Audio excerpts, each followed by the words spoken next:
Esther 6. On that night could not the king sleep, and he commanded to bring the Cepher of the records of the Chronicles, and they were read before the king. And it was found written that Mordecai had told of Bigthan and Teresh, two of the king's chamberlains, the guarders of the door, who sought to lay hand on the king Ahasuerus. And the king said, What honor and dignity has been done to Mordecai for this?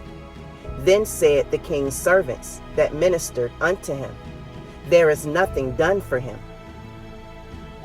And the king said, Who is in the court?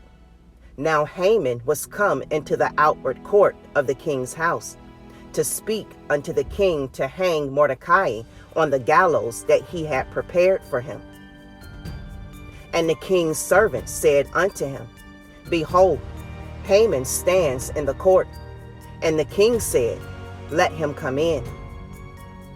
So Haman came in, and the king said unto him, What shall be done unto the man whom the king delights to honor?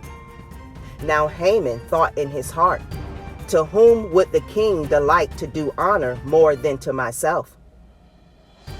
And Haman answered the king, For the man whom the king delights to honor. Let the royal apparel be brought which the king uses to wear, and the horse that the king rides upon, and the crown royal which is sat upon his head.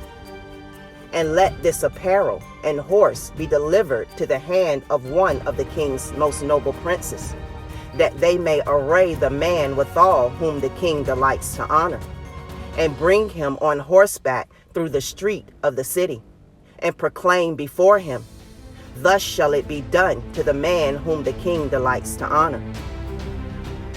Then the king said to Haman, Make haste, and take the apparel and the horse, as you have said, and do even so to Mordecai the Yehudi, that sits at the king's gate. Let nothing fail of all that you have spoken. Then took Haman the apparel and the horse, and arrayed Mordecai, and brought him on horseback through the street of the city, and proclaimed before him, Thus shall it be done unto the man whom the king delights to honor.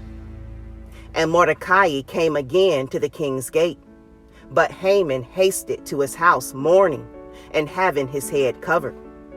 And Haman told Zeresh his woman, and all his friends everything that had befallen him.